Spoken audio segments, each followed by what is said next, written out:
Hello there guys and welcome back to the channel. So today's video we're going to be checking out Massacre at his best. So we are going to be jumping around a couple of quests, I think 3 altogether, across 6.2, 3 and 4, and we're basically going to be showcasing some of Massacre's damage potential and also some interesting interactions. But either way, so first we're starting off with the She-Hulk. She doesn't have any specific nodes, but obviously she is absolutely stacked. This is a 6.3 Havoc boss map, and we're gonna have some more fights on the unblockable finale path, where we're definitely gonna see some of Massacre's finest qualities. But here at this point we can see that how quickly the opponents are melting. At this point we have 6 bleeds, 13 incinerates, and we're just pressing forward. And again, Massacre is a very kind of aggressive character. You definitely are encouraged to be as aggressive, to be constantly pushing forward and just trying to land as many hits as quickly as you can, and therefore he also amasses quite a large hit count quite soon, but the opponents are absolutely melting in the process. Here we can see 14 incinerates, 6 bleeds, and down goes that She-Hulk in 60 hits. And she had something around 250, 300k health, so that's a stacked She-Hulk. Next up we are moving to Joe Fixit. Once again we're going to be bringing in Massacre, and now these guys have enhanced special ones, and they also have unblockable finales. So obviously I do have to be careful when the fights are about to reach the finish line, because all of their hits can go unblockable. But Massacre can also reduce opponents' ability accuracy, and sometimes he's able to bypass that unblockable threshold trigger at 25%, and opponents do not end up going unblockable. But that's not super reliant. It can happen, it's very nice when it does, but it's not the main point. The main point is that opponents will melt quickly from the 25% mark to their KO situation, because at that point in the fight you typically already have stacked up quite many incinerates. You drop a level 1, you refresh them, and you hardly have to do any work at all for those final 25%. Maybe land a combo or a single intercept or something. And here once again we can see that quite a lot of debuffs on this Joe. He's absolutely melting now. He's at 18%, and his unblockable did not trigger, so I can play him as normal. I have nothing to worry about here. His attacks can be parried, another level 1, and the fight is over. So we can definitely see that the damage potential on this land is quite impressive, and I think quite often overlooked, especially because his damage also is dealt largely via incinerate, or if opponents are incinerate immune, he actually inflicts energy damage instead of incinerate. It doesn't quite cover all of his incinerate damage, because you can refresh these incinerates and keep on stacking them. But at the same time, it's a very good alternative, and he's one of those champions that can fight champions who are or are not incinerate immune and still perform quite well. It's kind of like that Carnage situation where if opponent is bleed immune, you place an armor break and still have a very high damage output. Massacre doesn't have an armor break, but he does have this energy damage that he places whenever incinerate fails to trigger due to an immunity. And once again, so we're up against Kang here. We can see that there are 19, 20, 22 incinerates. Unfortunately, I dropped them. Didn't quite manage to get the special one in time. And that is like the one downside of running a 6-star rank 2 above maxed out 5-star, because 6 stars gain power slightly slower than maxed out 5 stars gain, or even maxed out 4 stars, because in this game power gain kind of gets multiplied based on your rank on the champion. So the higher the rank, the more power you can get. So that effectively means that a rank 5 4-star will get much more power than a rank 1 6-star. Obviously at a time when we're going to be able to take 6-star champions to ranks 4 and 5, that difference will disappear, because they are going to be at the same rank. But for now, whilst we are using rank 2 and 3 6-star champions, or even rank 1, you do need to recognize the fact that they do gain power somewhat slightly slower than maxed out 5 stars or maxed out 4 stars. And for some champions, it is more important than others. For instance, Massacre is definitely one of those champions that could benefit from a tiny bit extra power gain, so that helps him get to his level 1s more consistently and refresh those incinerates. For most part, it's not a big issue. It's just one of those things that unfortunately doesn't work out perfectly for some champions. But yeah, so here you can see Ronin. Now against Ronin, I did notice that my incinerate seem to be expiring quite a bit quicker, and I'm unable to get to these 15 or 20 incinerate marks. It might be something that I'm doing, or I'm not entirely sure why is that so. I might have missed an ability on running, but either way, we're doing just fine here. Refresh on 9 incinerates, 6 bleeds on him, doing just fine. Need to reignite our bat, which I'm basically done just now. Now he's at 36%, so I do need to be careful at this point, because I do need to kind of like keep my eye on at a time when he goes at a 25% mark. So currently he has 6-7 incinerates. I refresh it, managed to keep on 6. I drop my level 1, but unfortunately that unblockable finale does trigger, so I do need to be somewhat more cautious towards the end of the fight, maybe land an intercept, and definitely cannot get tagged by any of those special attacks. But at this point, yes, we can see that he's absolutely melting away, and we're finishing off the job. And the Massacre is still at 100% health, so he's certainly working out quite well. He doesn't take a lot of block damage, and his playstyle doesn't rely on it either, which is very useful when you are going up against all of these super stacked Act 6 opponents. Now, Cal Obsidian is actually going to be quite an annoying matchup, and it's largely because his special attack animations are so freaking darn long, and it kind of just slows down the game to a point where it's much trickier for you to keep up all of this aggressive playstyle, refresher, incinerates, and stuff like that. So I'm not a big fan of using Massacre against Cal Obsidian or any champion that has absurdly lengthy special attack animations, you can say. But all in all, obviously, there's nothing overly bad about this matchup. You can still do it just fine. Just need to remember that you're likely not gonna reach the 20-25 incinerate marks because of those special attack animations and the length of them. And it I just dislike those fights. It feels like I'm forced to watch I don't know, a video time and time again where I can't really interact, I can't really do anything, I just need to watch that animation throughout. Now, champions that have quick special attack animations make the fights actually seem a lot quicker as well. So yeah, that is me done, I guess, complaining about Cull's special attack animations, but you can pay some attention to the fight. So 66 hits in. So this fight definitely takes a bit longer due to the long special attack animations and my inability to stack as many Incinerate debuffs. But at the same point, we are just fine. At this point, he has gone unblockable, but it shouldn't be big of an issue. Just need to wait out them special attack, reignite my bat, refresh my Incinerates, and we're just going to be fine. Now I bait out another level 1. All of the Incinerates are about to fall off, but my bat is still ignited, so that's good enough in this situation. Dropping level 1, refreshing them, and the fight is over. So this one took a bit longer time than many others do. And the next fight is going to be Starking Hand Spider-Man. That's also going to be the last fight on this lane before we jump on to the next quest.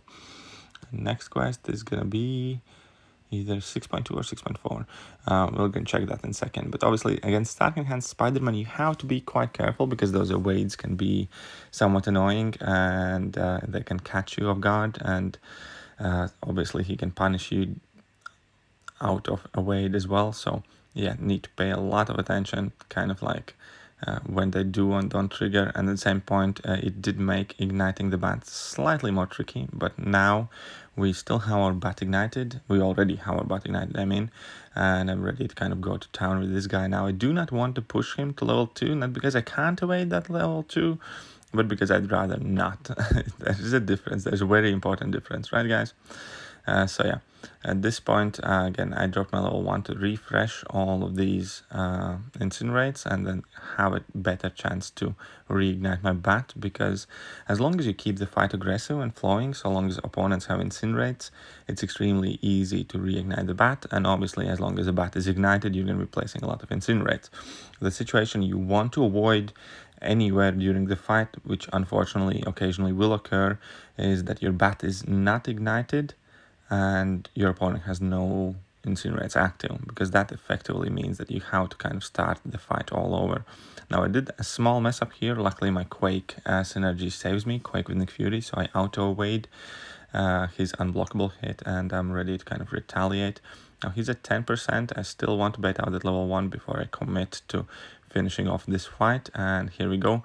I do need to be careful, obviously, of their weights, because he has 5 charges here and they can trigger at any given point, like they did, but luckily the incinerates took him out. So this is now 6.2 destructive feedback lane. So I think it's 6.24 with Kingpin as main boss. I'm not going to go too far in this quest, but still we're going to have some very cool fights here. So first one is going to be against the Yellow Jacket, and the coolest moment on these nodes is because once the destructive feedback expires, you're kind of able to see how much damage you dealt in that period of time, and that comes out as like one big lump sum. And that kind of often helps you appreciate the damage output of many champions that might not necessarily deliver their damage in big yellow numbers, but with a lot of kind of like damage over time or very aggressive playstyles.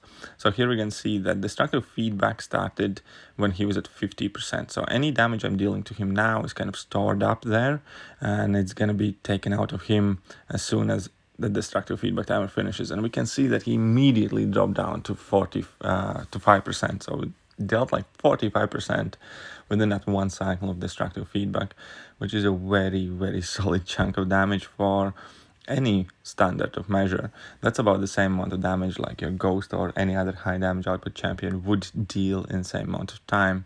And just because Massacre doesn't have these big yellow numbers, do not underestimate his damage output potential.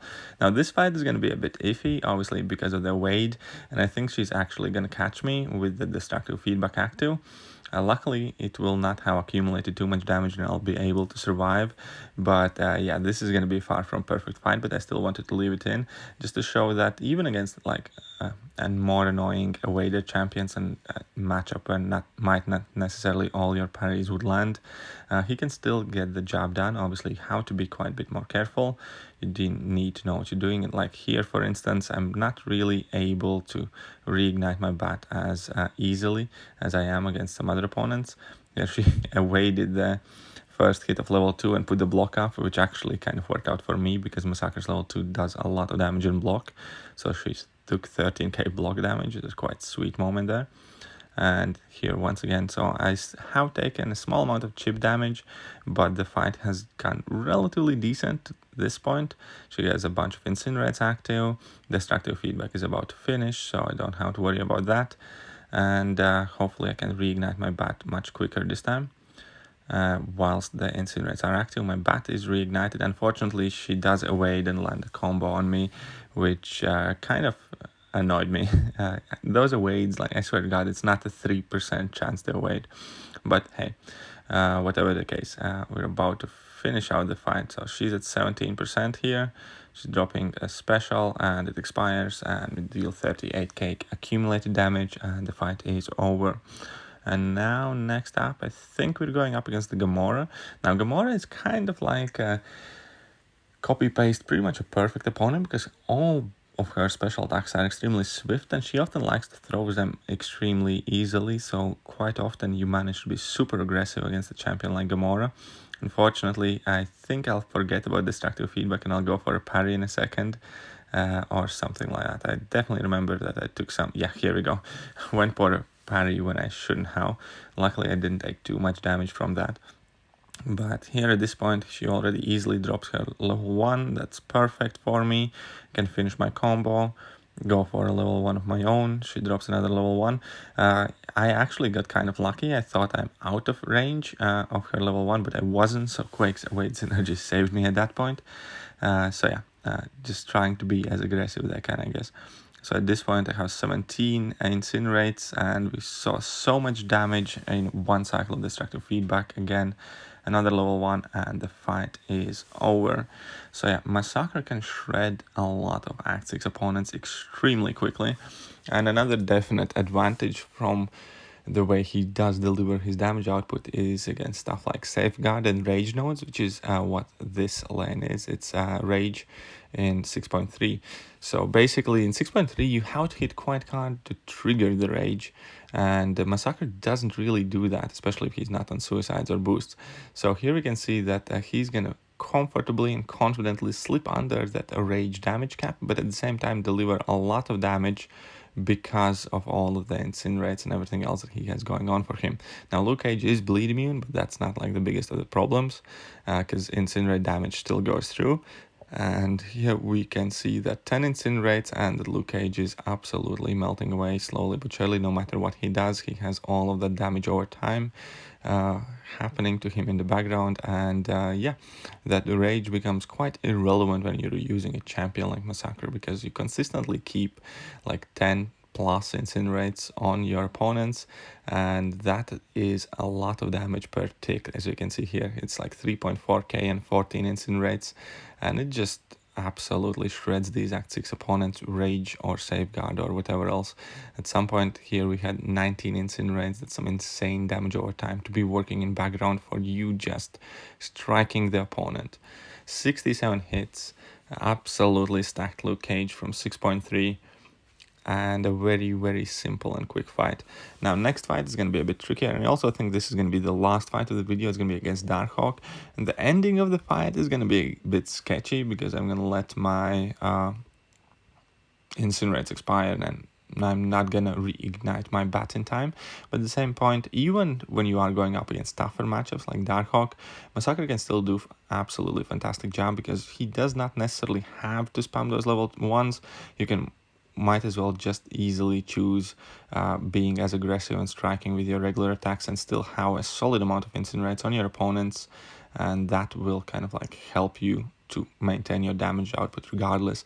So many people think that Massacre is not compatible with Suicide Masteries because he has no immunities and he has some special attacks.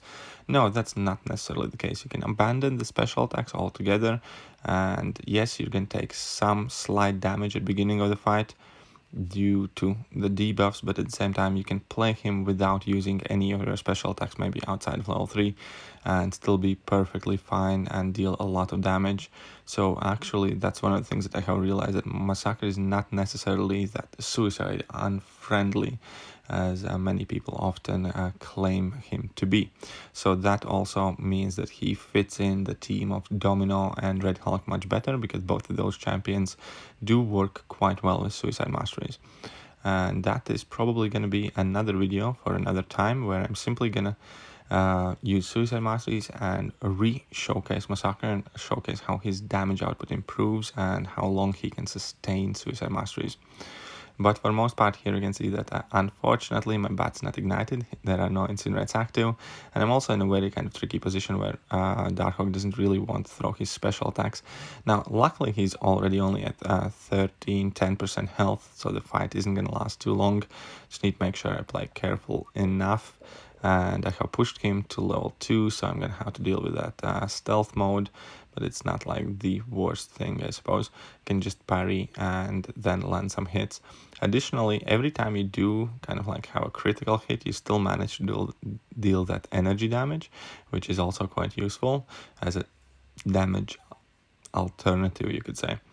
But all in all, that'll be pretty much it for today's video. I hope you guys have enjoyed it. If you have, then please do hit that like button, hit that sub button, hit all the buttons, share it with your friends.